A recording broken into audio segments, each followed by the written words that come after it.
Look. Fake smiles, walk miles in an obvious funk. Thoughts deep, boys steeped in the depths that he sunk. Big stress, depressed in the middle of fall. Sky gray, I late in the thick of it all. I wonder, how long can a human survive just staying alive or carrying the rest of the tribe? Waiting for the day to arrive or struggling dies, and I be doing way, way more than getting by. So why? Got myself a cup of coffee, sipping water in it softly, cleansing me of stress I hold. Myself a cup of coffee, sipping water when it's softly, cleansing me of stress I hold.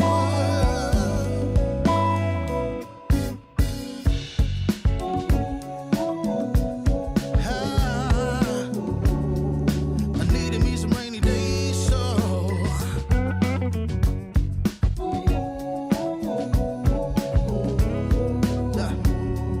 I needed me some rainy days, so for the weary, so we teary eyes realize life is so much more than just living a day. Every day I can sit and reflect and breathe and connect to myself and all that I've been given. See, giving up is not an option. So when I'm looking at gray skies, I'll be adopting a new way to deal with a test. Lord, relieve me of stress. The rain be looking like when blessings drop in. And so I got myself a cup of coffee, sipping water in it softly, cleansing me of stress I hold.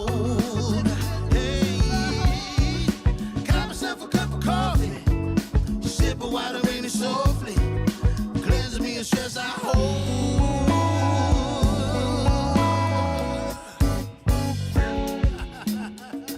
Hey, here we go. Yeah, let's do this. Y'all ready? 1, 2, 3. In times of test, let no harm beset me, oh my Lord, oh my Lord.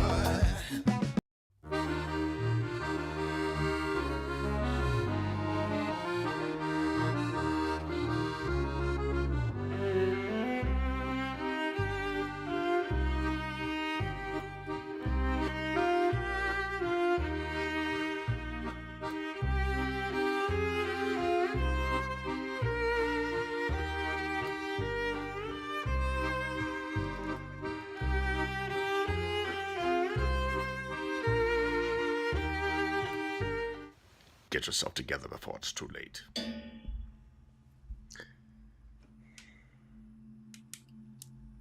Good evening, everybody. Thanks for being here. Divided we stand. Saturday, the 8th of October. We keep pushing forward. Let me turn the music down a little bit. Or should I say the background music? Yeah. Well, I can tell you this, that we probably won't have the same problems this week that we did last week. It took me maybe at least 2 or 3 hours after last week's show to figure out what went wrong.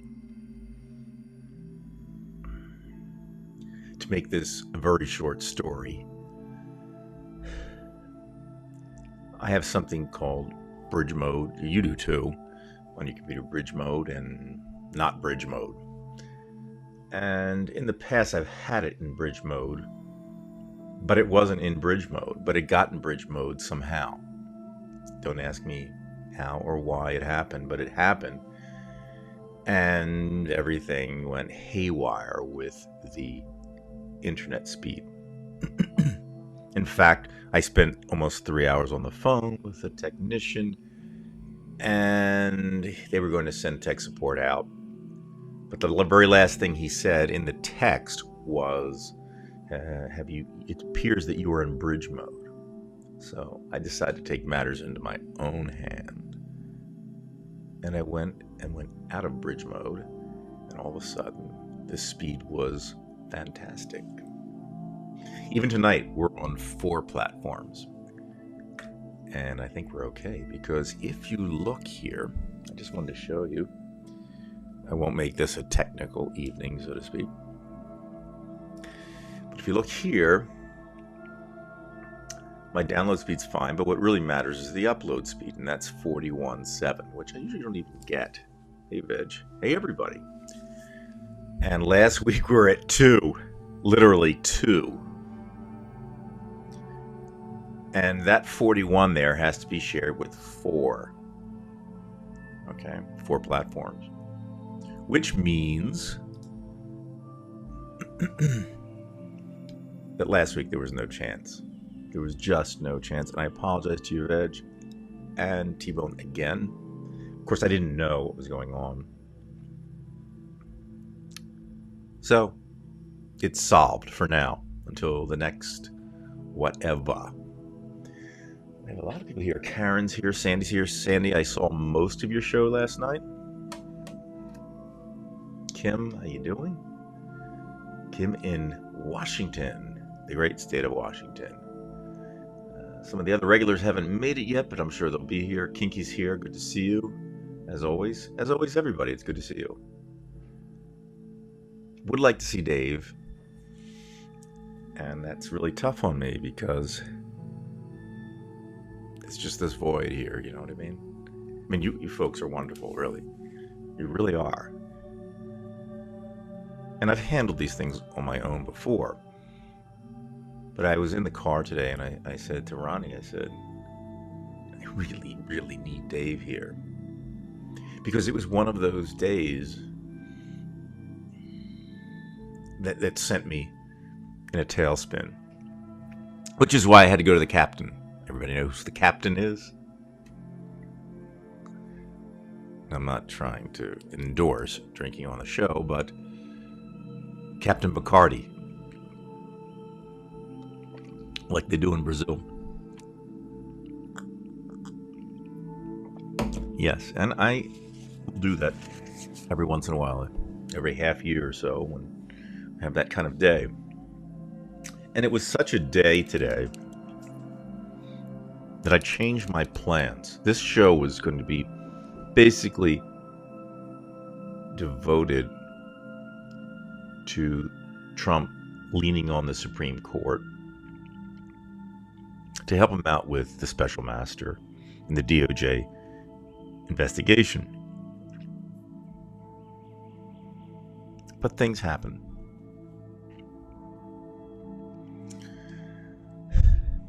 I was watching a few videos, which I will show you today, which upset me so much so, but that wasn't even enough. That wasn't enough to change the title of the show and go in a different direction. Hey, Joey, good to see you. No, as you may know, I do speak with my Russian friends, acquaintances, so to speak, in some cases during the weekends. And today was particularly rough. Now, there's this wonderful, sweet old woman who is a professor of Russian at a university in St. Petersburg. She's wonderful. And I'm usually in a group of total of 3 people. But the other gentleman, he's a marine biologist. He's Polish. He is in Indonesia right now. And so basically have one-on-one conversation. And we never talk politics. Never. Because I know to avoid it. With certain people. I want to be absolutely sure that I won't get anybody in trouble. And I have to be careful with those who have differing opinions from Russia. But I know she has been egging on this conversation. I spoke about an experience in San Francisco in the 60s with my father. My father was talking to hippies at Haight-Ashbury in 67, and how that helped shape my father go against the Vietnam War. And I explained the situation, how at that time I saw what happened. I saw him discussing the war with these hippies, but I was only 7 at the time. This is early 1967. And it shaped his view on the war, and how he felt that there was a lot of propaganda about the Vietnam War, and how he had changed his mind. You know, being somebody who was from World War II, you might think that he would have supported the war, and he didn't in Vietnam. But it took that meeting and that hour or two on the streets of San Francisco for him to really set himself straight. So getting back to today's conversation, I realized that the person I was speaking to had been the victim, a complete victim of Russian propaganda. She in fact sounded like my cousin from Las Vegas, who really does need medical attention. As much as I love my cousin for being my cousin and always being with me, so to speak, but just terribly misinformed and unable to make an educated comment about politics. And here we have an educated woman from Russia, and she just started opening up about the war. And she said the wrong thing to me. She said the wrong thing. She said, you know, your country, your leader, is killing millions of people.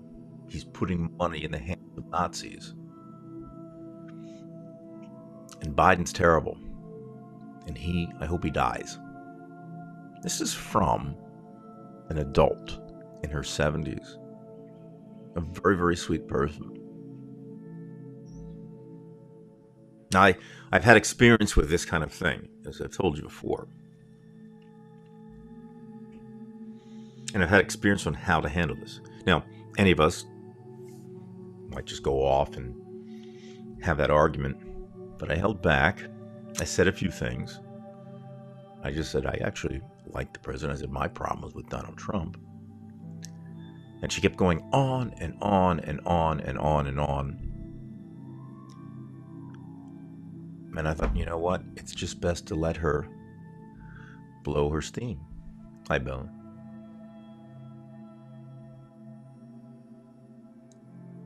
But it occurred to me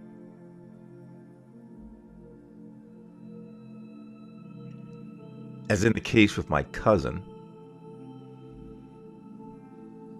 that there's no road back. Not only is there no road back,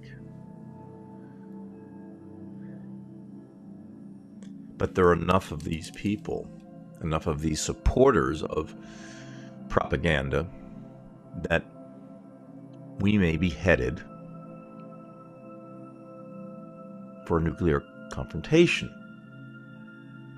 As Putin said, he says, this isn't a bluff.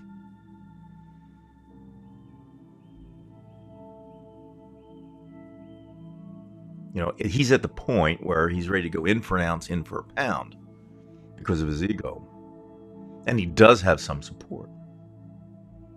And these supporters, as I explained this woman, as she mentioned, you know, when I mentioned all the people leaving and trying to get away from the mobilization, people who have exiled themselves to Georgia, Turkey, she called them cowards. She said that number's overestimated.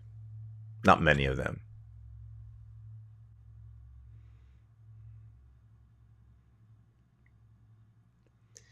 These people who are locked in are creating a problem because it's giving those in power the feeling that they can take that chance.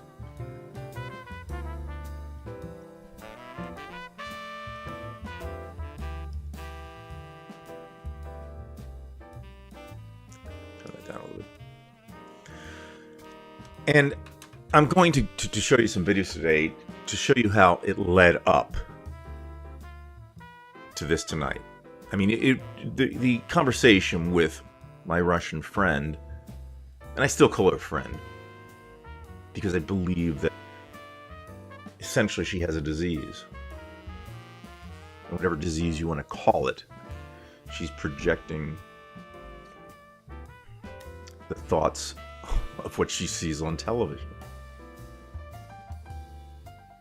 But there were other things today that I have to show you. And if you have been on Divided We Stand, you'll have known that I've posted these things. And sometimes it's too much. Hence, the captain. And I don't suggest that people, tune out from this. But I think that this is more about us, how we cope. Sandy, your program with Antonio, wonderful program, talking about the realities of climate change, seeing outside the city in North Carolina what's going on. We see that. And we're having these darts come in from everywhere. Climate change, Eileen Cannon, Bruce Schrader, Kyle Rittenhouse, Trump, Stone, Putin, your neighbor. I have a neighbor here. He's got his Halloween decorations out. He's got a fake grave which says Hitler, and he's got a swastika on it. And I don't think he meant anything Nazi-like, but really poor taste. So we have all these things coming at us, and I got the sense from Sandy's show that there's not going to be a win here. The only win for the environmentalists will be, and I consider myself one, the only win will be the fact that the others will go down and finally say, no more. So you can watch that, you know what I mean? It'd be like if the aliens came and ate us. It'd be kind of nice to see these assholes get eaten up, but as you know, we're the ones that get eaten too. And I've said in the description, they would have deserved that. And that would be great, but the problem is that those who don't deserve it would have to suffer too. So I'm going to show you a couple of clips, and you may have seen these before. I think I want to start with Jon Stewart because he was wonderful. He interviewed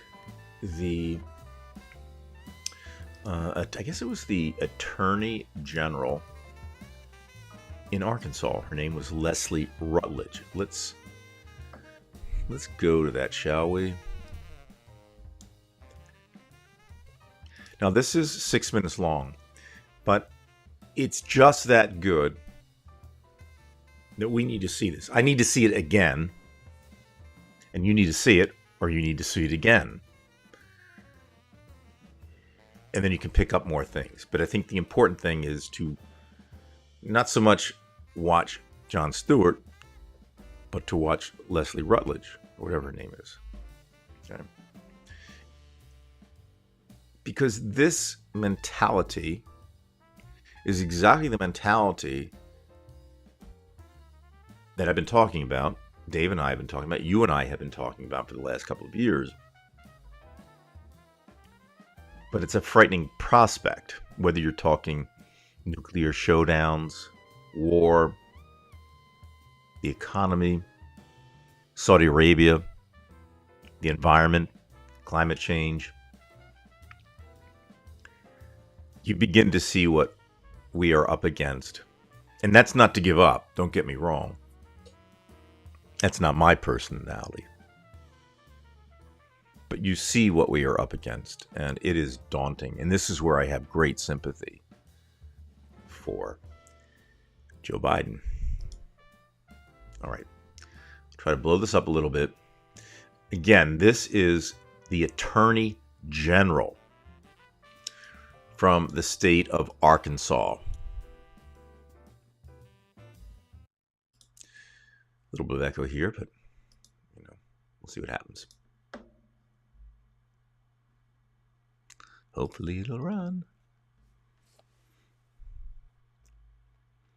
Spin once, spin twice, spin 3 times. And let's do it again.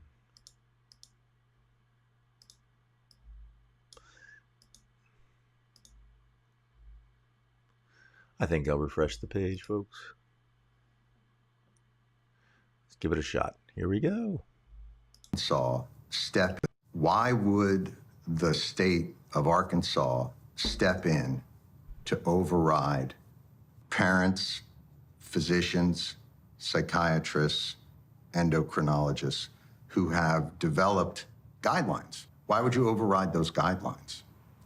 Well, I think it's important that all of those physicians, all of those experts, for every single one of them, there's an expert that says we don't need to allow children to be able to take those medications. That there are many instances where... But you know that's not true. You know it's not for everyone there's one. These are the established... Well, I don't know that's not true. I don't know that... Then why would you pass a law then if you don't know that that's true? Wouldn't you? Well, have I know done that so? there are doctors, and that we had plenty of people come and testify before our legislature who said that we have 98% of the young people who have gender dysphoria, that they are able to move past that, and once they have the help that they need, no longer suffer from gender dysphoria. 98% without that medical treatment. That's an incredibly made-up figure. That doesn't comport with any...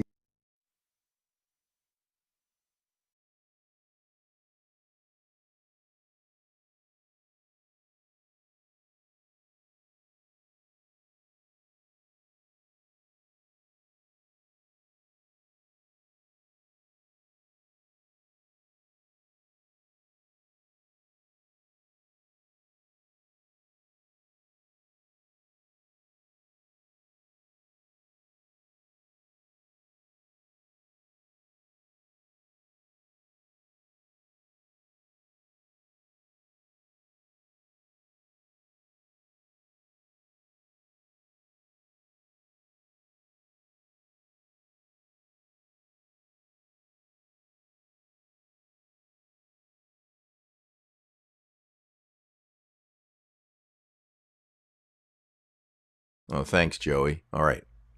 Sorry about that. Thank you, Joe. Okay. I'll rewind myself. What would I be without a mistake?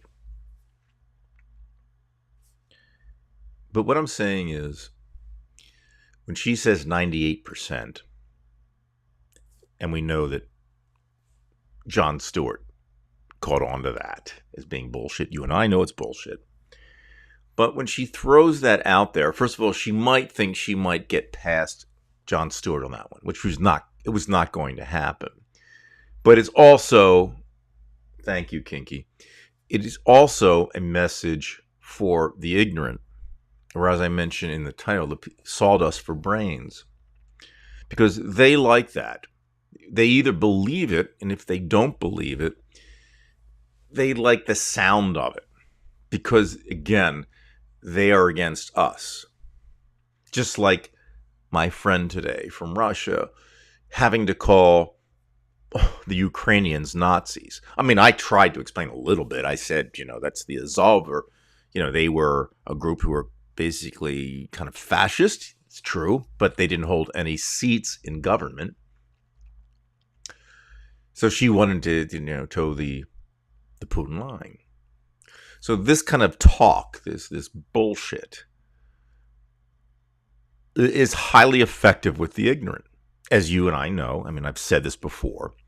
But again, it's for us to be able to take 3 breaths and say, okay, this isn't going to look good for my future here.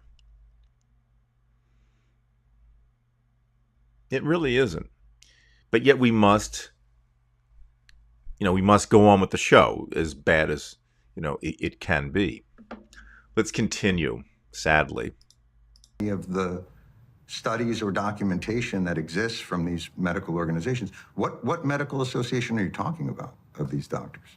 Well, we have all of that in our legislative history, and we'll be glad to provide that to you. I don't have the name of that off the top of my head. I know it's something that... You don't have the name of the organization that you're getting that off the top of my head. Oh, okay. But yes, we have all of that cited in all of our briefs. To her, that's enough.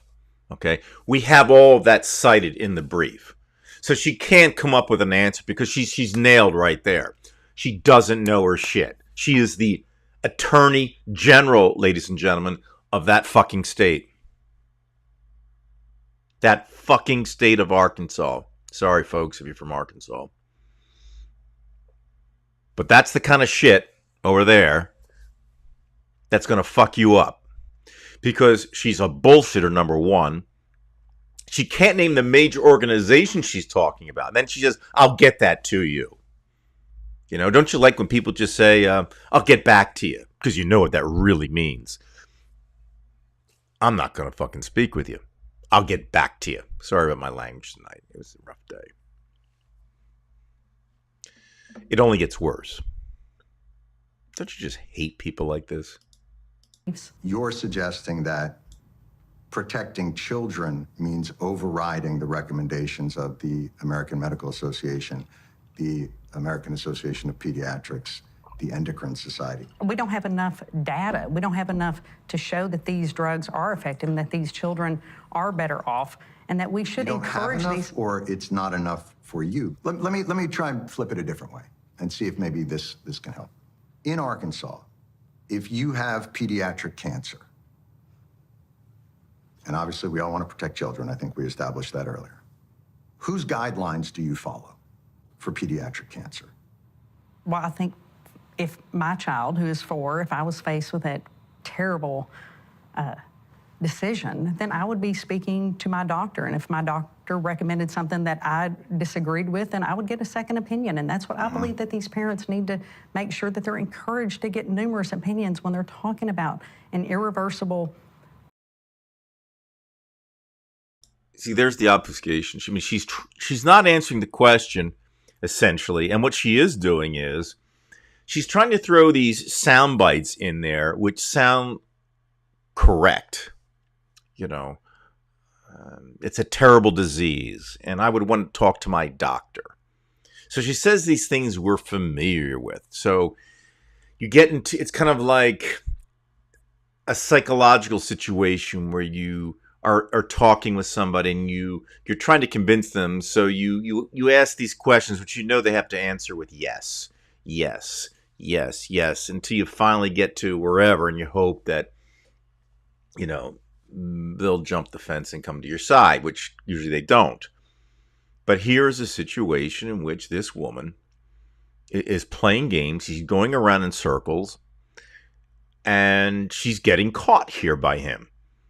And she knows it. And she looks very tight. If you look at the way she's upright there, she must be struggling inside herself, saying, wow, this is not going well for me. And it wasn't. And it gets worse. Step. You're not their letting child's them. The state's not saying, get another opinion. What they're saying is, you can't. What you're actually saying No, is that's the opposite. actually not at all what the state said. The state simply said that you cannot perform these procedures, and so parents should get another opinion, and children should want to have another opinion. But that's not... Because again, these are 9, 10, 11, So if your 12-year-olds. child is suffering from pediatric cancer, and the state comes in and says to you, they recommend chemotherapy, but we're not going to let you do that. You can't. We think you should get a different opinion, and here's the organization we think you should get the opinion from. They're not the mainstream, but they're an organization. So that's who you have to be treated by.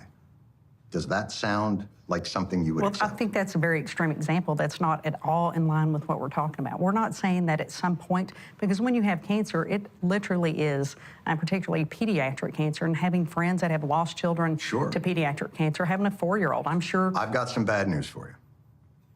Parents with children who have gender dysphoria have lost children to suicide and depression They absolutely because it's have. acute. And so these mainstream medical organizations have developed guidelines through peer-reviewed data and studies. And through those guidelines, they've improved mental health outcomes. So I'm confused why you follow AMA guidelines and AAAP guidelines for all other health issues in Arkansas, because we checked, but not for this. It's simply saying, let those young people who are facing gender confusion and dysphoria, allow them to become adults and to make that decision. Allow a child to be a child. So here's where we have our crossroads.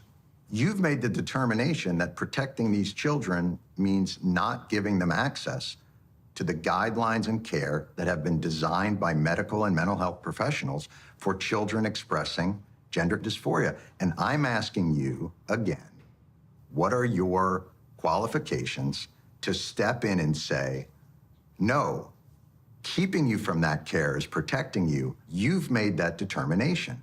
Well, these are irreversible decisions that these children at these young ages are making, or that their They're parents not are making making. the decision. You're making it sound like a 9-year-old walks into a doctor's office and says, give me some testosterone. And the doctor goes, oh, thank God, because we're wanting to create an army of transgenders because we're crazy. And they go right in like, No, we passed a law to protect the children in Arkansas, and I think that's what is important. again, the medical community disagrees with you that Well, that's not all of the protecting medical children. community. Who doesn't? We have had experts testify here in Arkansas. Okay, from what medical organizations? Well, we have all of those in our briefs, and I There you go again. Because again, he comes back to it. Which organization? From our experts. She's so willing to tout the experts, but she can't even give you one goddamn name.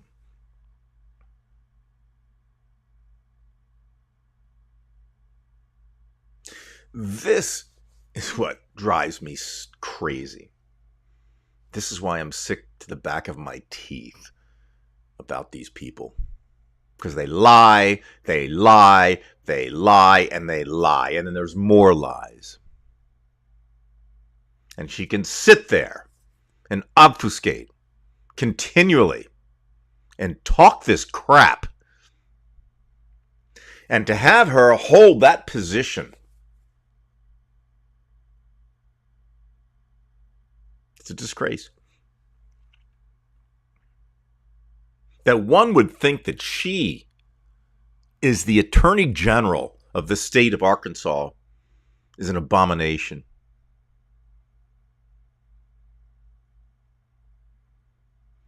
She couldn't answer one important bit of information. She could not state one single doctor. If that was so important to her, she should have known the doctor's name, or she at least should have known the organization. And he called her out. That's the way you do an interview. That's what Hitchens would have done.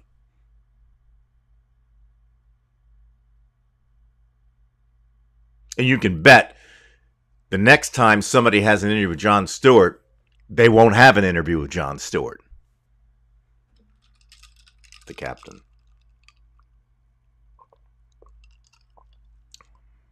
Because Stewart's probably the closest thing to Christopher Hitchens right now in terms of, oh, yeah, we're on. In terms of, tete-a-tete discourse. And he has this, what is the French expression? Sang-froid, like the ability to stay cool and nail her. And she's not cool. She's tight there. She reminds me of a musician who's just too tight before a gig. Can't play well in that situation. And again, she has to throw out this bullshit here. It's such a terrible disease. Again, it's a ploy to try to say something sensical when you are cornered. You, the Attorney General, have just been put on trial. Guilty.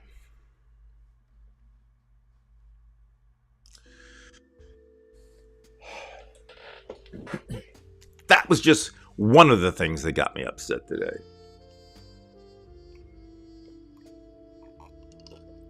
Are you there yet? I don't know how we do it. And again, I'm going through this. I'm saying there's the one person, aside from my wife, but the one person when I'm live here that could really, really describe where we were, where we're going, which I can't do, is Dave. And I needed Dave for this. But we go on. All right, so it's just not this. There's some other shit too. Now, this is going to be hard to take for you, okay, folks? Now, I'm going to show you a video, and I believe this is in Arkansas also. So Arkansas, takes the cake tonight. A young man holds a Black Lives Matter sign, some street corner. He is Caucasian.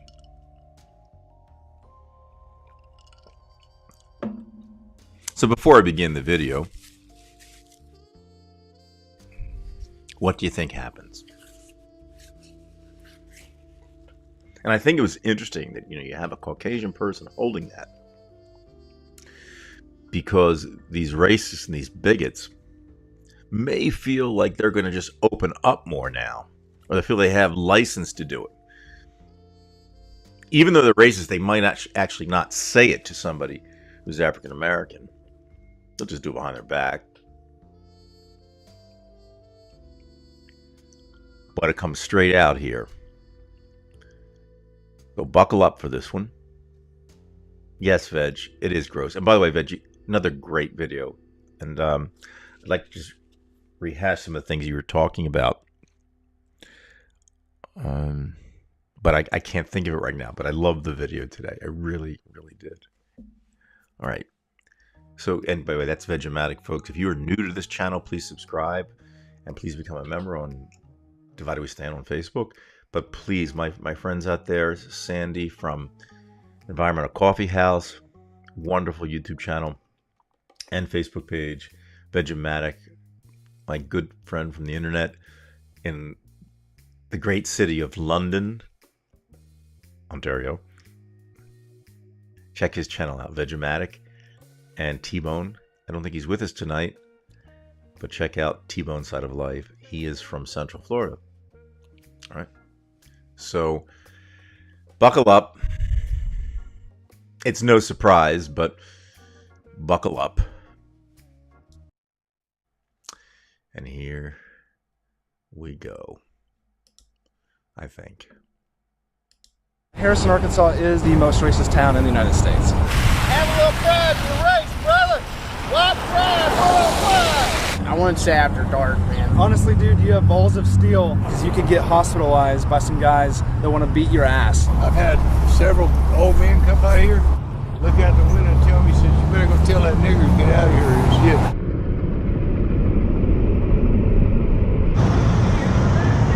About 10 minutes, I'm gonna be back. You better be fucking gone.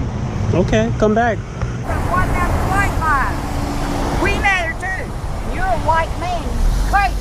You're a dumbass motherfucker. You dumb shit. You racist motherfucker. Are you a Marxist? Communist. Domestic terrorist. Why don't you take it to Chicago or New York and hold it up where they're shooting each other? Explain to me why Coon Cloud matters. No, they don't. Do a real fucking job. I'm Jesus. Get your ass out of town. That shit don't make shit here. Hey, all lives matter, not just black. You're Caucasian. You're white. You look like a white guy holding a black lives matter sign. What's the deal with that?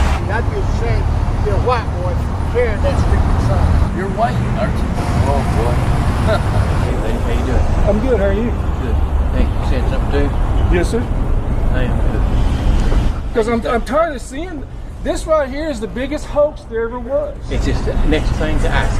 It is. Yeah, black lives do matter, but what about ours, man? Apparently black people's lives matter more than us. Apparently. You know, the Irish had...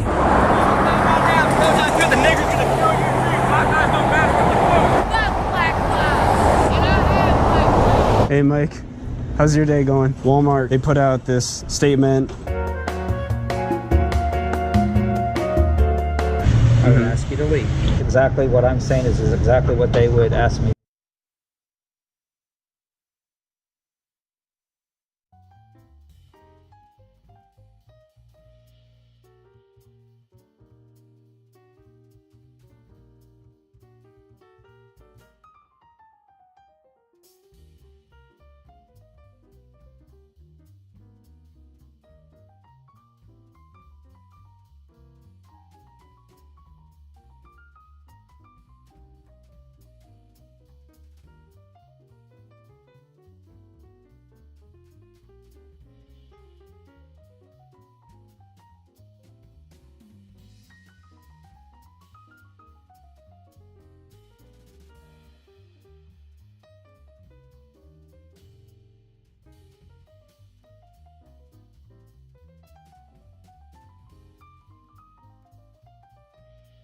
Thank you. Oh, did it again. As I was saying, I think that was, first of all, it was vile and disgusting, that video. Just absolutely vile and disgusting. Ronnie and I were disgusted with the whole thing. It made me sick. But I'm glad that young man did it.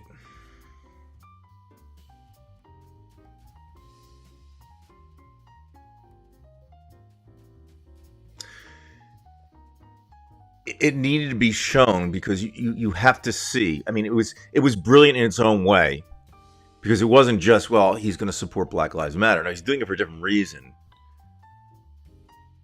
Check. Yeah. He's doing it for a different reason. Because again, they're going to open up. Because they think that he should somehow be on their team.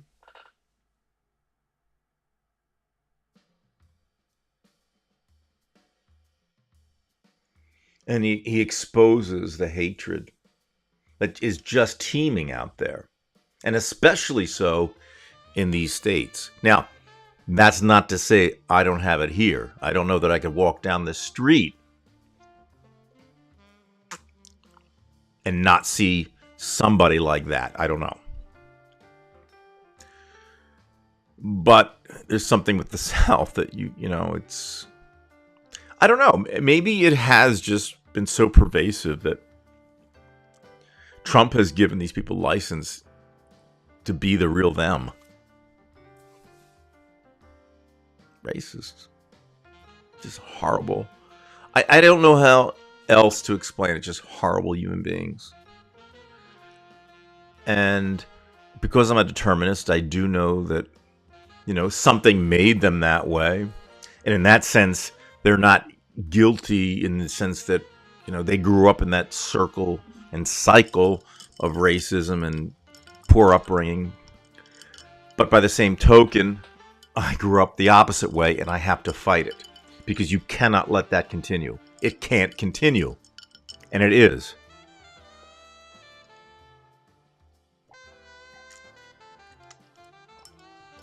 Yeah, I think, Gary, that you make a good point. I'm going to put that up there. Yeah, that would be a good point if I did that. I don't know if they'd shoot me or not. But it would be interesting, right? Because look at what's at me. I've got a Black Lives Matter sign. I'm a Jew, and I'm an atheist. I think that's called 3 strikes, right? And what happens when you get 3 strikes? Yeah.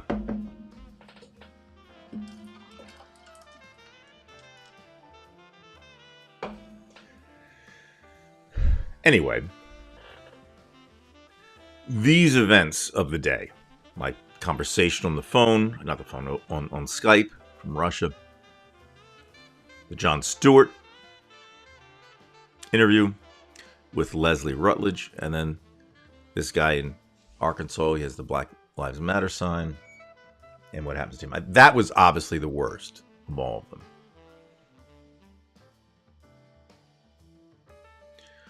But something clicked, and I said to myself, this is probably not going to work out. And again, I'm not giving up. It's not in my DNA. Yeah, that's right, Val. It is a trifecta. Right.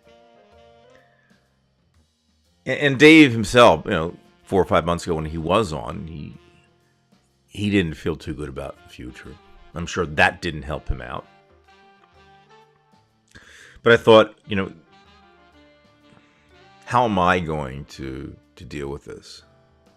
And that's kind of thing that Guy McPherson was kind of pressing with climate change.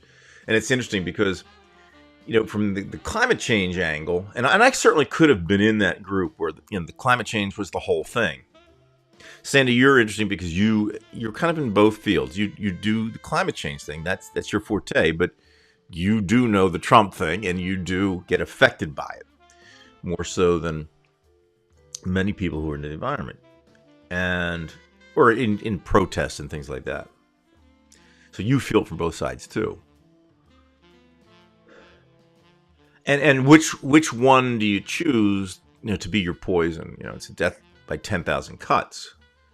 Is it the climate change thing? Is it the Trump thing? I mean, I was literally 3 days ago, I was worried all about the Supreme Court thing. That the fact that Trump was going to go to the Supreme Court, collect his debts, and say, "You've got to help me out," and hoping that they'll do the same thing that Eileen Cannon did. So it doesn't matter which of these massive problems we have get me. They're going to get me, and they are getting me. I don't sit in the corner of a room in the dark and smoke a cigarette.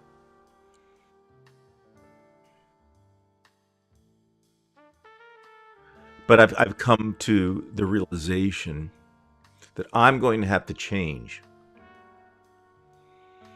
That I'm going to have to keep taking these deep breaths. And I literally mean that. I mean, the walks have been helpful. I would suggest to anybody in your life, whether you're trying to lose weight or whether you're trying to deal with death or you're trying to deal with whatever bad comes your way, if there's one thing you can do for yourself, is take a deep breath and go for a walk. Just walk. Kind of like having a conversation with yourself. And maybe you'll be distracted by a blue jay or whatever is around you to get your mind off things momentarily. But I have to change. There has to be something different about what I'm doing. Aside from fighting, I'm not giving that up.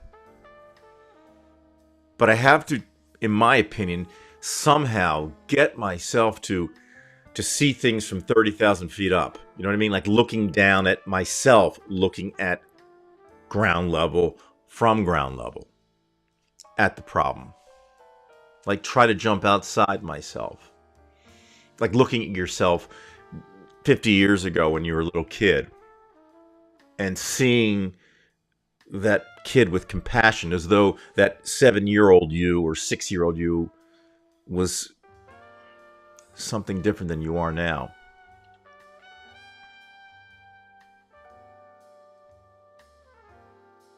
But something has to change because I'm not getting off on this. You know what I mean? It's not happening. The victories are too sparse. I can't wait for the DOJ to save me on this Trump thing. I can't wait for Russia to get their act together with the war in Ukraine, which is not. I can't wait for everybody with climate change. It's I mean I look, I like, what's his name, Jim? He does the videos on Facebook. McHenry, really good. But as I'm watching them and I'm thinking, he's in Gettysburg, showing the fields there. It's beautiful, albeit sad. But the problem is that we kind of think about these things from our angle here, but you have this huge world, and when you go over there, it's a completely different thing. And it's daunting. It has to be done on a mass scale. We all have to do our thing. Turn off the lights when you can. Don't leave them on.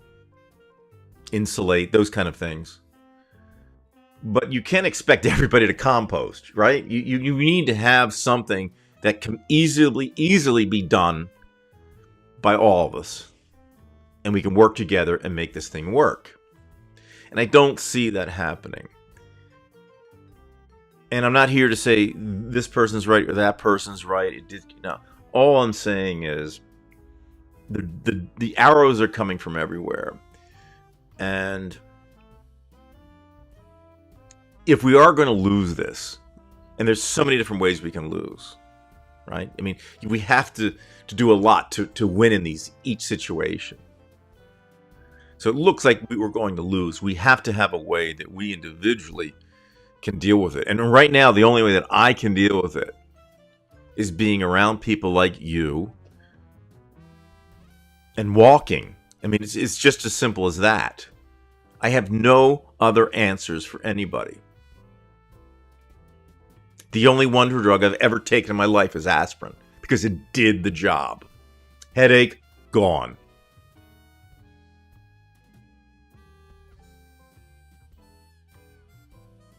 So if it wasn't for Anison, the walk, and you folks, there's just too much. It's just too much. And you know what? We're too, and this sounds pompous, but we're too good of people here to have to suffer the fate of what we are dealing with. One thing's just as bad as the next. I can't sit here and compare scars between all of our problems. And we are at the brink of a nuclear confrontation because of one big asshole.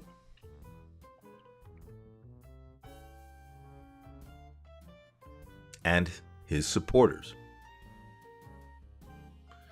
And one only has to look as far as the previous video. That's what's out there.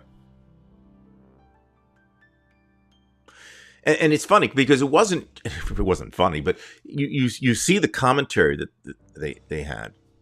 I mean, even if they didn't agree with Black Lives Matter, you could probably get beyond that. But the fact, as soon as they started going into using the N-word and all this kind of crap and attacking him, saying all kinds of crap, you knew that this is just plain sickness. These are sick minds, and they're driving weapons, machines, and they probably have guns at home. It's a disgrace. I find it so shameful. It's hard to even express myself. If I were, first of all, especially if you're African American, I mean, I don't know what to say. I can't apologize for these people. They're just such assholes. It's just so mind-boggling that people could be like that. I can't be that kind of person. I didn't grow up that way, thankfully.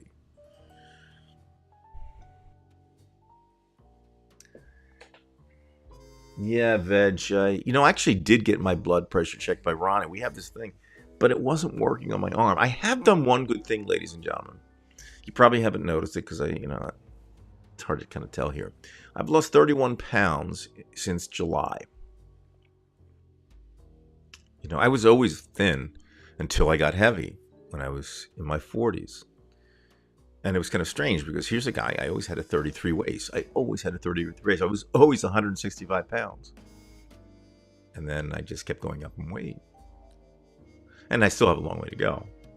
I plan to lose around 70 pounds total. And I'm at 31.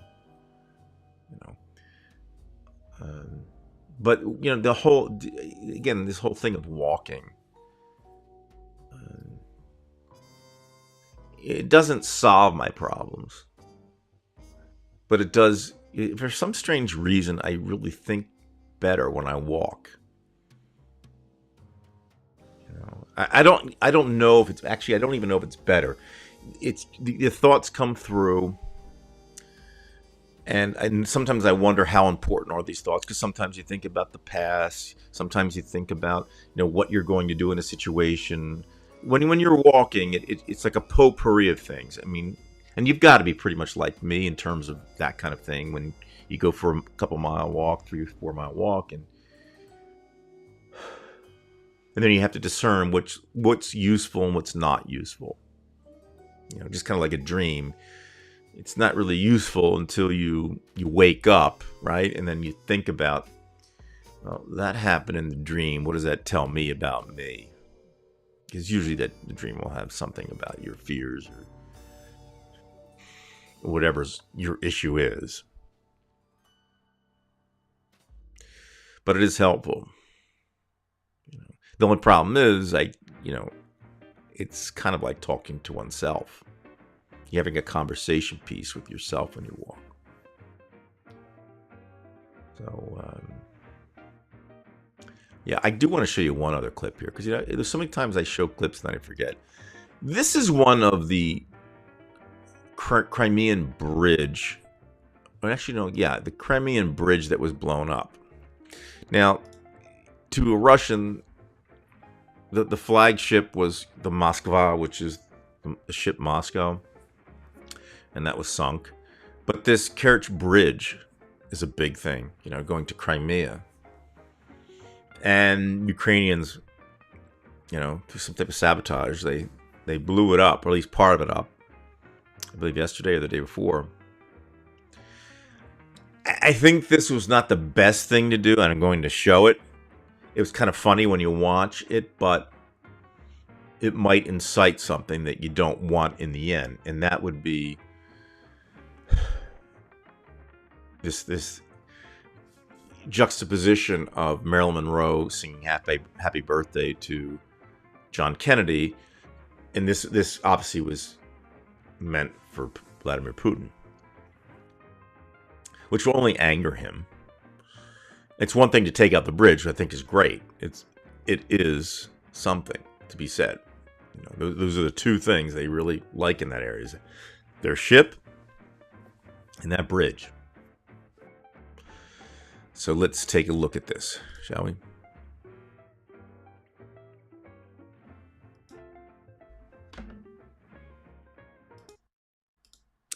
All right, so again, I think they're baiting Russia in this. I understand. I'm real happy that Ukraine, you know, oh, I got them on the wrong web thing here. No wonder. I'm really happy that Ukraine hit the bridge. I'm just not happy they're doing it this way, you know. I mean, it's propaganda to try to get him upset. And if it does work, that's fine. But this will get the Russian people, those people who might be on the fence, it might lead to some bad things. Let's check it out. Happy birthday to you. Happy birthday to you. Happy birthday, Mr. President. Happy birthday to you. Now, of course, let me go back here. Of course, I should mention that it was exploded on Putin's birthday. So they picked the right time, and really picked the right time because there was a train. I guess some of them had fuel and whatnot, in some of the cars, and took out a large portion of the bridge.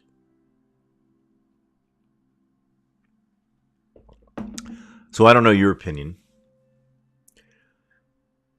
I'm certainly glad they took the bridge out, and it's a shame they didn't take the whole thing out. And it was funny. There's no doubt about it. It's funny, and it's kind of like the Lincoln Project. If you really think about it, the Lincoln Project does that to upset Trump. But Trump, of course, isn't president now. Putin is in Russia, of course. And I don't know that I want to do that, because it's perhaps not even the question of whether it upsets Putin or not, but some of the people there. I don't know if it's in the best interest of Ukraine to do that. Just like taking out that woman in Moscow and that assassination. I don't know if it's necessary. Anyway, let's move on to the last segment of this show. I've been on for about an hour, and did get on early today. And again, thank you everybody for being here.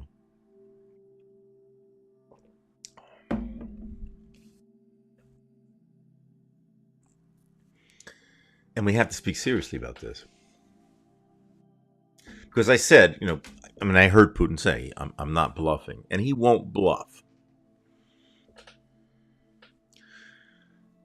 Where do we go with this thing? First of all, again, since I'm doing the show, I'm going to tell you what I feel about what Biden did. I think Biden's doing the right thing. I think Putin has to understand that Biden will be willing to do something. I don't know what they would do. My guess, and I'm not a person who you want to go by, is that he probably wouldn't use a tactical nuclear weapon in response, because that would escalate. But since Putin doesn't really care about life, in general, at least the lives of his soldiers, that NATO would get involved after a nuclear strike. And they would just literally bomb the Russian lines. And you'd probably have 60,000 Russian soldiers dead in a matter of 2 or 3 days.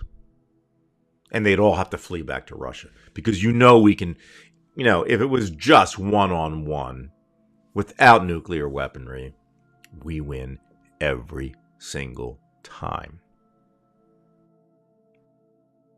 It'd be like China trying to go against us in terms of our Navy. It would not work.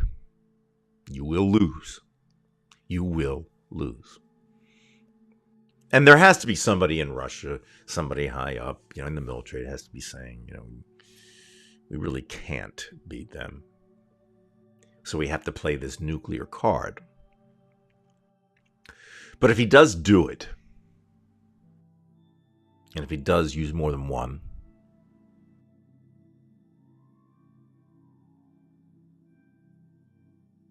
all bets are off. Again, I think Biden would have to respond.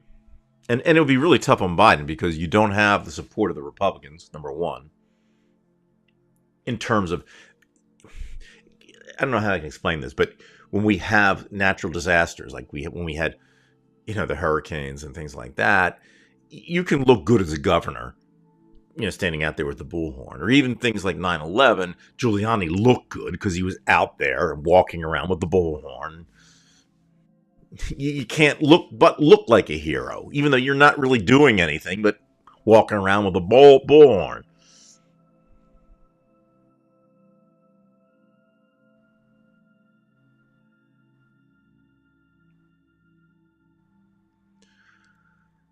So he's got to respond, and he will. But if it gets out of hand, it's going to be so difficult for the president because already he's got Saudi Arabia pulling shit with oil. And that the Republicans are, believe me, they're happy about that.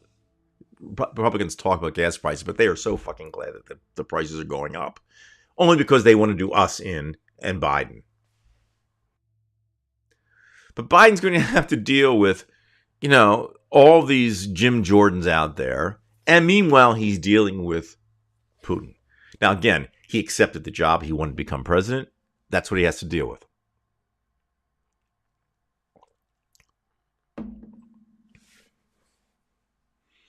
But it's one hell of a, it reminds me historically of Lincoln, what Lincoln had to go through, which was the worst. And not only that, Lincoln probably had depression. He had some of the military, like McClellan, who was just unwilling to move. And then he had to deal with the South. And there were some issues, I guess, in New York City at the time. Anyway, my point is that Biden, like us, it's an analogy, like us, he's had these arrows coming from everywhere. And how he's going to get through it is really the same question. How do we get through this shit? And when November comes about and they take the House, which is probably likely because of the way things are gerrymandered.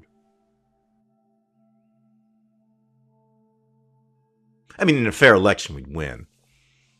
We'd have the House, but it's not fair. And they screw every black voter in any way they can. And in many states, they're trying to make it so difficult to vote with the write-in vote. And even if you do, you're able to vote, write it in. You have to hand it in yourself. And I think NPR did something. This woman said, she was like a paraplegic. She had to write with a pen in her mouth, and she needed somebody to deliver it. And then they make it tough on her, and then she has to go to court for the shit. I think she won in court, but it took a long time. So do all of us have to do that shit?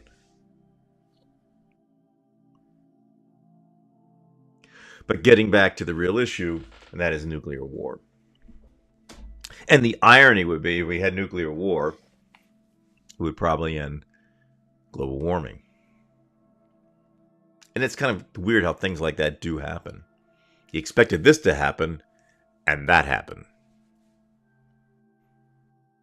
But neither of it was good.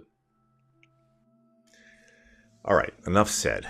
Now I'm going to go into the commentary now, okay, meaning the latest.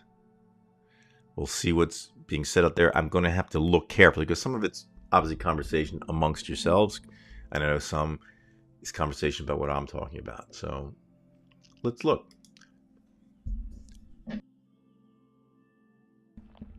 Joey just sent me a message. Are you going to go to the polls or are you going to do it by mail? I was thinking of doing it by mail, but I'm going to go to the polls. And I'm in an area that's highly Republican. Such assholes. But I'm going to the polls. I bet you I agree with Bernie. Saudis threatened to buy from Russia. Go ahead. They make junk. Yeah, right. Let them buy the junk. Let's see how effective that is. India's finding that out now, too. You know, I mean, India's showing their Su-29s and Sukhoi, whatever it is, the MiGs, and they're retrofitting them with their stuff. Why? The Russian shit, you know, and that's the thing about the Russian shit. You know, even if we have a nuclear exchange, the Russians better be worried about themselves. Because I've been told, and this was 30 years ago, that with some of these silos, that, you know, they're going to ratchet up there, and they might go up and come straight back down. You know, you do it bon marché, that's what you get.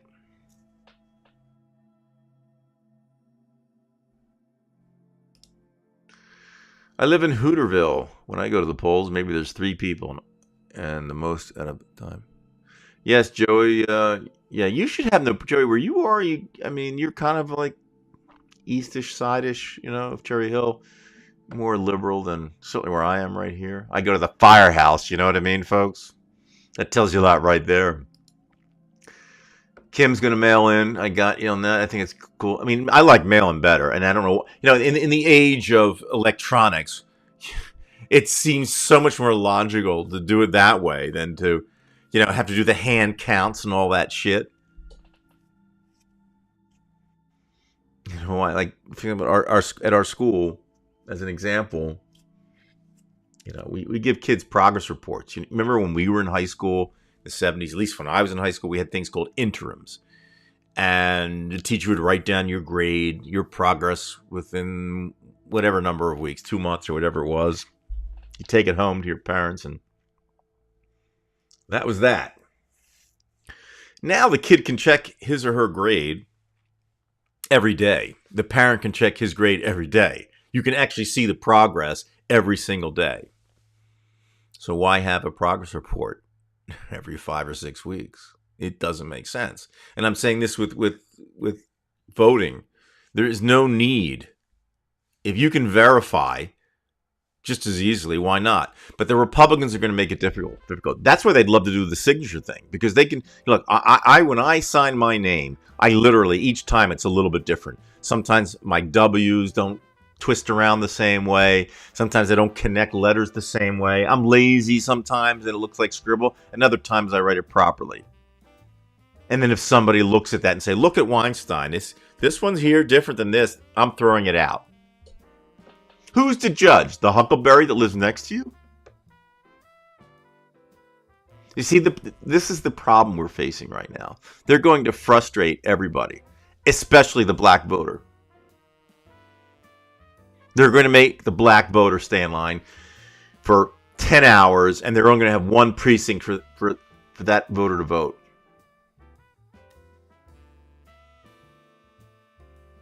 It's kind of like Flint, Michigan for voting. Fix the shit. They pay for it. Same thing in Jackson, Mississippi. If that had been in some affluent area, that water would have been fixed. But because they're African Americans who live there, they're not going to do it. And those people are still paying for it, and they're getting muddy water. I'm so pissed. You would think, Lisa, you know,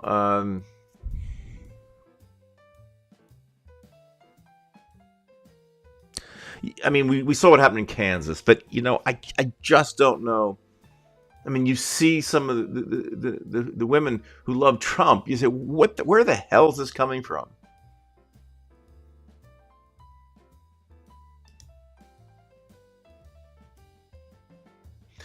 Lucky us U.S. getting the non-federal criminality right. Now that goes obviously for federal violations, not for state violations. You know, the governors, I guess, could do that, but you're not going to see that in the southern states. But I think it's good.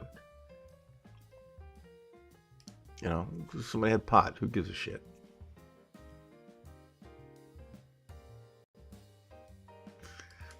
I hope, Lisa. I hope not. But the way it's set up, it's a cheat, and I'm going to disagree with you. They're going to get the House, but I hope you're right. I really, really hope you're right. I want you to be right. But it's just the way these things are set up, especially like in places like Ohio, because I live there. I have some acquaintances from North Carolina. In fact, I have a friend who lives in the mountains of North Carolina. The way they have that set up, North Carolina isn't, as conservative as one would think. I mean, it's around 52-48 there. But the representation, as I've said before, does not reflect that. It's like 70-30 or whatever the number is. I don't know specifically, but it's a wide margin. It's not representative. And that would be the case in Ohio also. Right, there's something wrong with all of their brains. Yes. And this one, I agree 100%, Veg. And I'm going backward in time here with the comments. Saudi Arabia is a big problem. They've gotten away with shit for a long, long time. And bin Salman, I mean, interrogation by chainsaw. And Trump, this whole thing with Jared and Saudi Arabia makes you sick. Because you don't know what he did.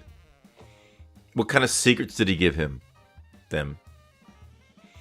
He operates with about money, you know what I mean? And who has the cash? And they'll give it to him. But like Trump, they'll come collecting for their debts. I want this, I want that. So Trump made a deal with the Saudis, obviously, and Putin's made the deal with the Saudis. And the Saudis are absolutely corrupt.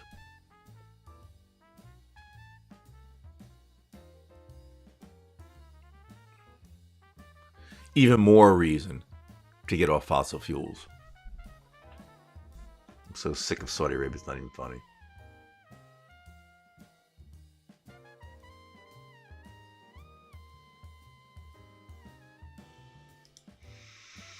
Essentially, Sandy, yes. And you know what? Jared Kushner comes off as a practicing Jew, And being an atheist Jew, I mean, I think I have the right to say something. I find it obnoxious. You would think he'd be more careful. First of all, with a society like that, that's very, very religious in their treatment of women. And he's going to pair up with people like bin Salman and get $2 billion. It's like a capo.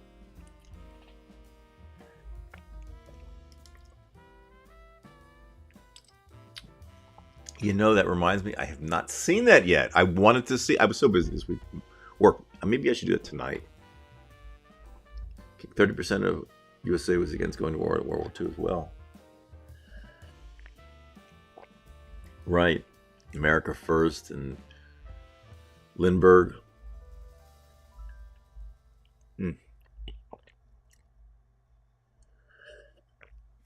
It was so obvious who was the wrong side, too,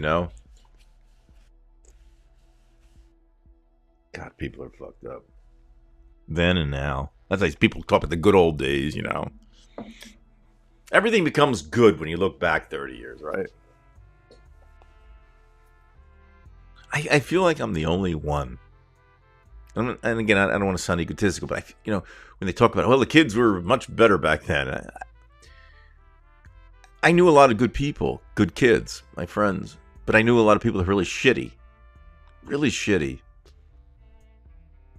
really bad, worse than what you could find now. I mean, I'm not saying it was worse, but it was worse what I saw.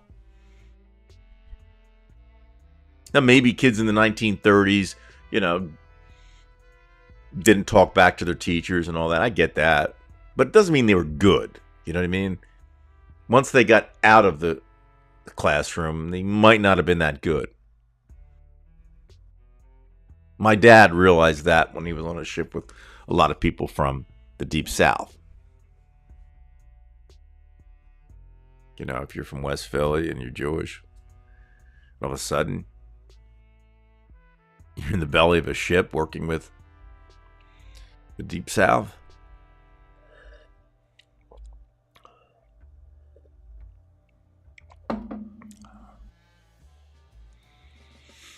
African American people get it. You know what I'm talking about.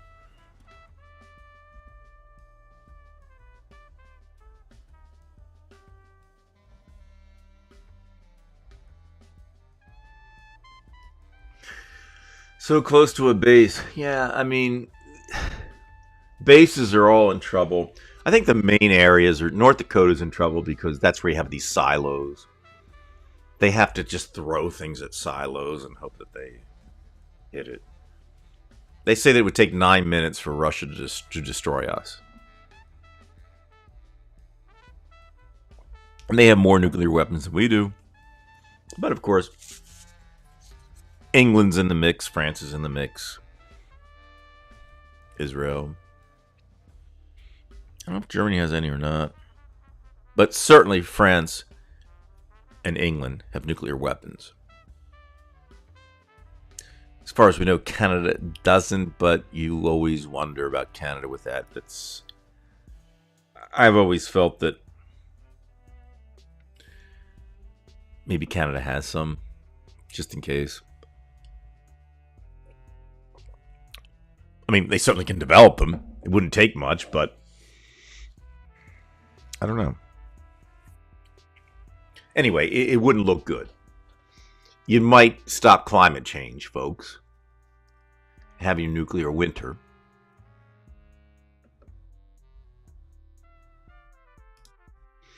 Keith, I don't know. Russia lost millions of words. You go to World War II. That mentality. Stalin, Zhukov. I mean,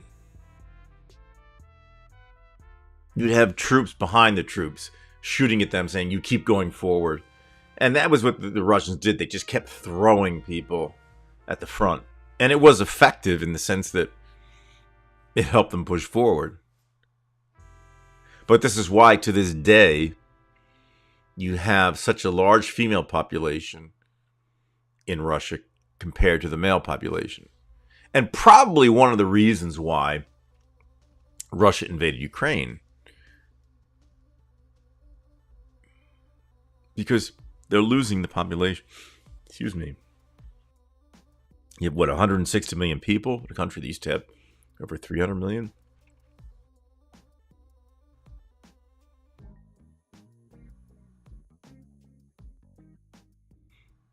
And that mentality, and Putin seems to have that mentality of just, I don't care if you die. I don't care if you die. Your life is meaningless in a country that's corrupt. I mean, they still think about World War II.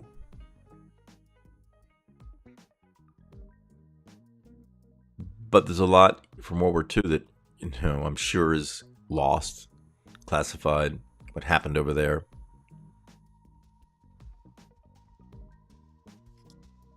Let's look at some more comments.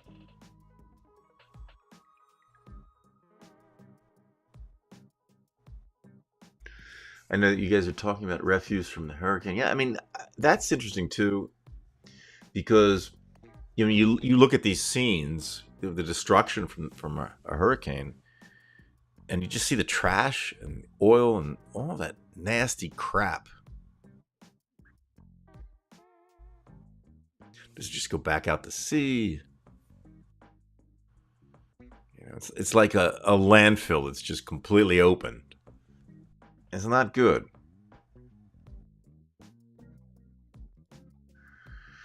That's only part of the problem, Brian. Humanity will not step destroying the planet until there's nothing left. Think about where all the garbage from Florida hurricane is going to go. Yeah. And you know where they're probably going to dump it. Anybody who's from this area, you know, where are they going to put the refineries? In the poorest sections of South Philadelphia. And this gets into the racism thing again, and I don't want to keep bringing it up. And we tend to talk about racism in terms of, well, these people don't get jobs when they should. These people don't get a fair break when it comes to this or that. But not spoken about much is the topic of environmental racism. It's coming up more and more now. I don't know if you've had shows on that. I'm sure you probably have, Sandy. But it's hard to look at, you know, when you see, you know, that oil refinery in South Philly and where it is, and the people have to breathe that in. So whatever waste there is, you know who's going to get the brunt of it. Whenever there's a problem or shortage of something, or the water's bad, you know who's going to suffer.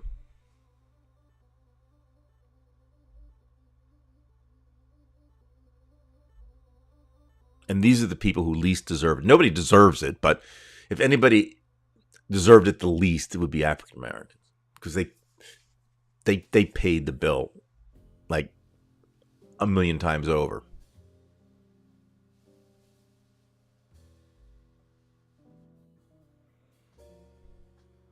And it continually happens. They're the true patriots, actually, if you think about it. I mean, without the African American populace, Trump would still be president, and I'd be really pissed. Yeah, I'm sure they do. You know what I mean? But my opinion is, again, and I don't have enough I do know some things. They tend to target poor areas. Just for example, even where I live in Bridgeton, and I like Bridgeton. I love Bridgeton. I moved from Cherry Hill, a nice upper middle class community, to a place where there's poverty. But they put a prison right near here. They wouldn't do that in Cherry Hill. And I'm not trying to put down Cherry Hill. Joey, I know you live in Cherry Hill. I grew up in Cherry Hill. But you just wouldn't see it. And people wonder why, you know, businesses don't come down here, or people don't come down here. Well, yeah, well, you put the prison next to us. And then you're going to pat us on the back and say, well, we're giving you jobs, you know, because you have, you know, 52 correction officers. Yeah, they're jobs. But give us a break.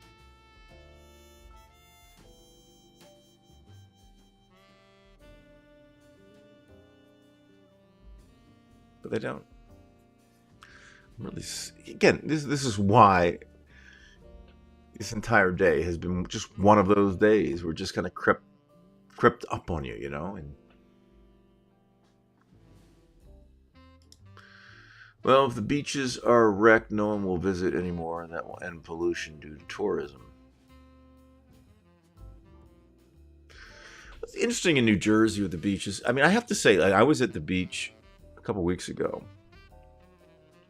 and the water looked good. And, you know, they had problems for a few years off and on with medical waste and bacteria.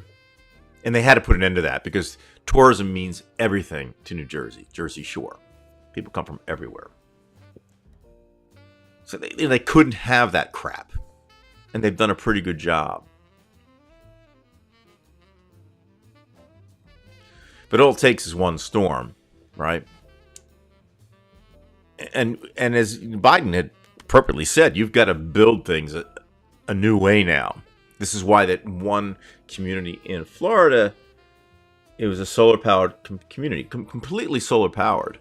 And they had the solar panels set up in such a way, I guess they could be tilted, so it didn't go like against the wind, so to speak. And everything survived. And everybody's still watching TV right after the storm. They were fine. Decisions are going to have to be made. And the problem is there's still an impediment. Like, for example, from the governor of Florida. You've got somebody who's going to go against the interests of his own people for his own benefit. And again, this used to be the case, and I'm sure you guys have been discussing politicians in general. I know I've seen the word there. And we all had this attitude, and I say this with the assumption that you'll agree. We all used to have the attitude that politicians are corrupt, and they all care about money and blah, blah, blah. And to some extent that was true and is true to a certain extent now. But now I think it's different. I think that you have absolutely corrupt and evil, and some people who just, they would have been corrupt, but they do know that they have to fight what that evil is. This is a matter of life and death. So Biden's doing the right thing not because, it's this struggle between Republican and Democrat. He knows that we can lose the whole thing. And people like Bernie Sanders, you're talking about the top of the line as far as ethics. He is an example of an ethical politician. Sheldon Whitehouse, an example of an ethical politician. It's not coming from the Republican Party. And the Republican Party must be dealt with. But as I said, they are just one of the many arrows that are pointed our way. And to be able to deal with this, I don't know. I don't know how you get around it. I don't see a victory in this. We must fight. We must fight the good fight. And Biden may have to go dark. He may have to do some nasty things if it meant the survival of this country. If I knew that we were going to have a Trump or a Hitler-like fascist and I were president, there would be some things that I would do. I would not be a good president in that sense. But if I felt it was the survival of the country, I would do what you'd have to do, which is, I think, essentially what Lincoln was about. Niagara Falls has an ugly, horrible landfill that's filled up, I think. So is the one by my house. Our county has two gigantic landfills. They love to tell that they use the methane for good. Yeah,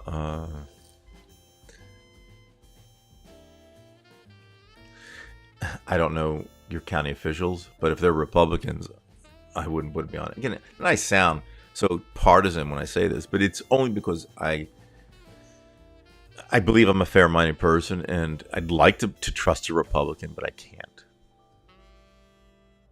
Because just about every Republican I've ever met in the last 10 or 15 years doesn't believe in climate change. And if they don't believe in climate change, then they're going to be wrong about everything else. Because it's so obvious. So if they're wrong on that, they're probably going to be wrong on every other issue. And they're probably going to cheat on their taxes.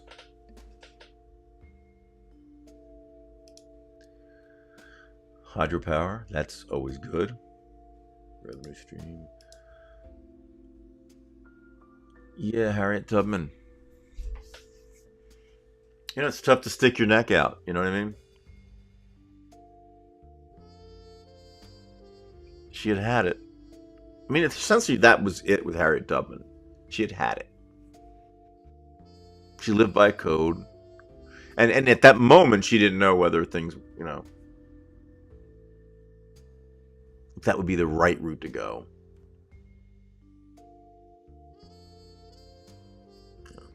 Isn't Harriet Tubman going to have something on a dollar bill or something like that? I don't know.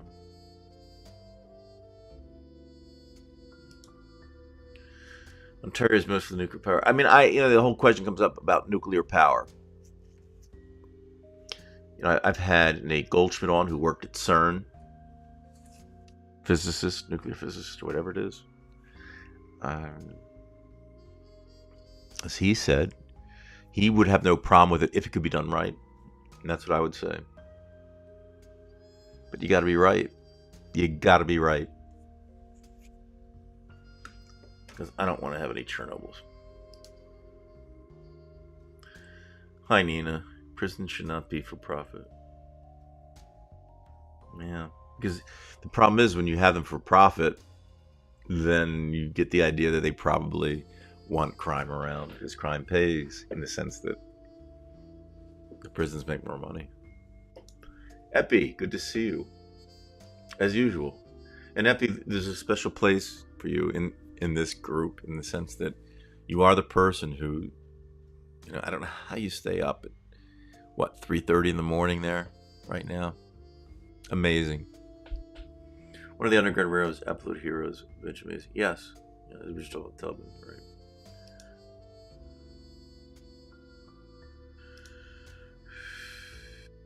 I don't think the methane amounts to much, but there's a landfill at midway between Tacoma and Seattle that had to be flared. It was cool at night. Blue flame.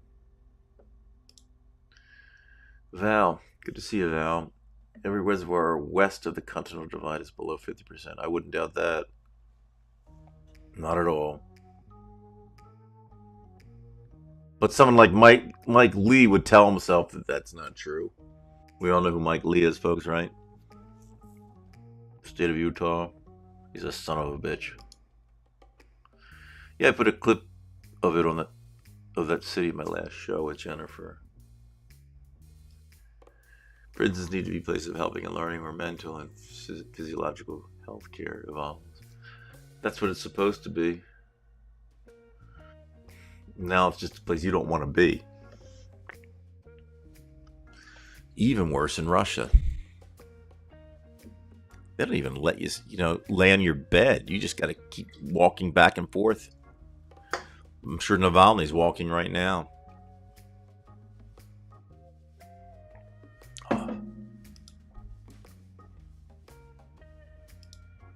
Lake Mead. You'd think the people would get it. And these Republican governors are going to get it when there's no water. But by then it will have been too late.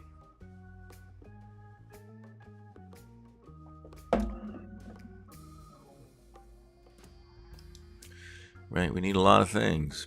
Whether they'll do it, I don't know. Where I was living was the last stop on the Underground Railroad, London, Ontario. I didn't know that. I think it came through here too, Kinky, I'm a carbon-free community.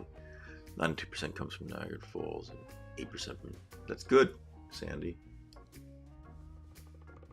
Here there's another year of not much rain. Burn, we will again. Yeah.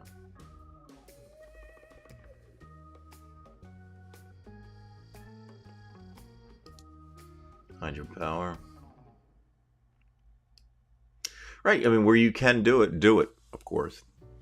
But other places, it's impossible. Right now, we are dependent. This light you see is generally from, I guess, the nuclear plant in Salem, which is 10 minutes from here, 15 minutes. Atlantic City Electric, we might get some sent from an area near here too, but the plant does generate a lot of electricity. Luckily, we haven't had any problems, but we have a poo-poo plant by Renton that harvests methane. It's not much. I took a tour. Poo-poo plant. I love Sheldon Whitehouse for his brains, and he's one of the only ones talking about climate change. Yes, he's great. Good guy. Methane. She stood out to me when I read about it years ago. Amazing bravery. It's got to be, you're talking about Harry Tubman, obviously. Good night, friends. Look like everybody's going to sleep. It is getting late. Guess I'll have to shut down. Some really good conversations in here, though. Yeah. Sandy, it is Republicans where I live. It's very red. Max Della Pia is trying very hard to win Congress here. He's awesome.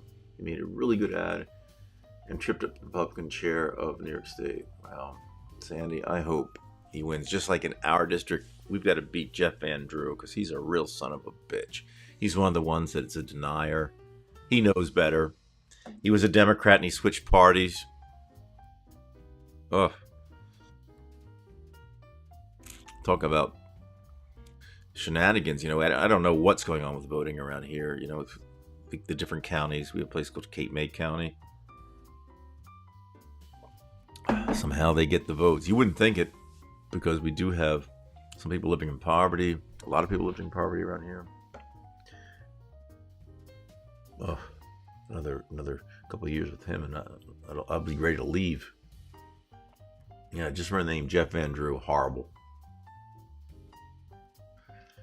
All right. I don't know if there's anything too much different here.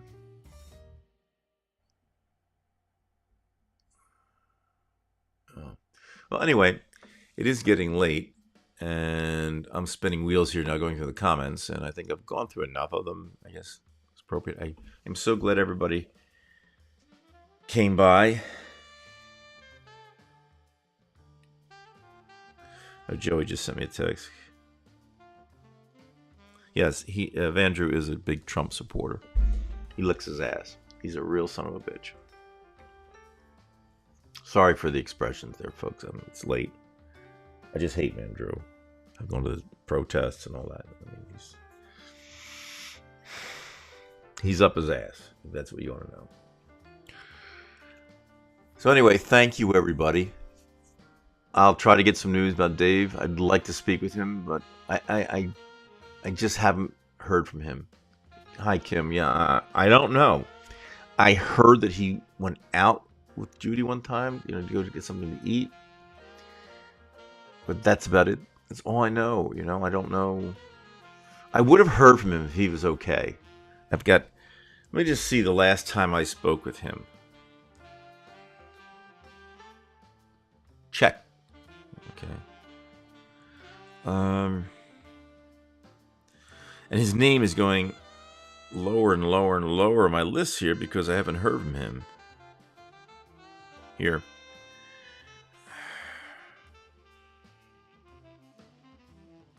I mean, I've got nothing here for 5 months.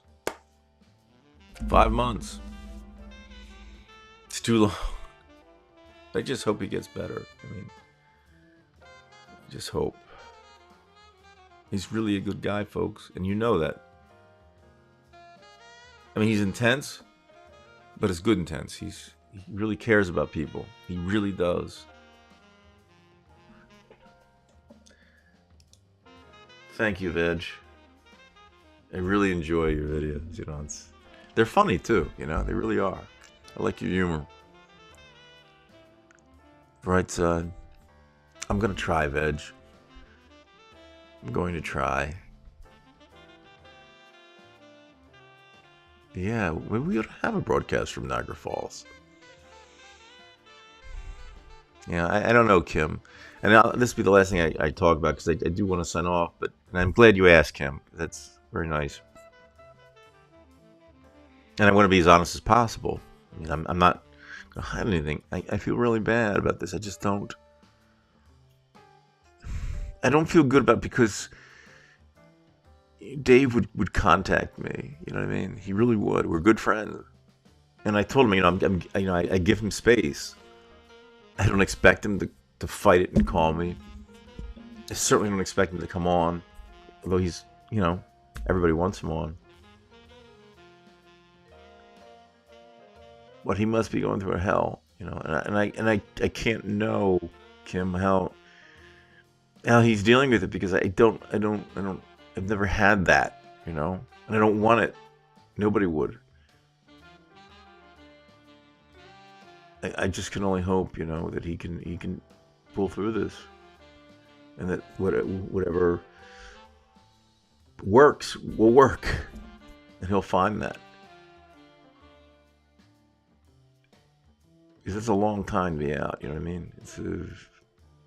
If you're dealing with an issue, 5 months it's a long time. And I know he's trying because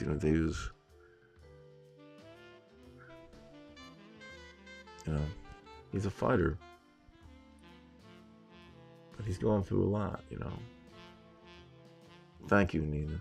Thank you very much. We'll have to have you on again. So next time, if you want to come on next week, whatever, you're certainly welcome. Be good to see you here again. So, again, I'd like to see Dave back on, like right now. But life throws curves. So the show goes on. Thank you. See you, everybody.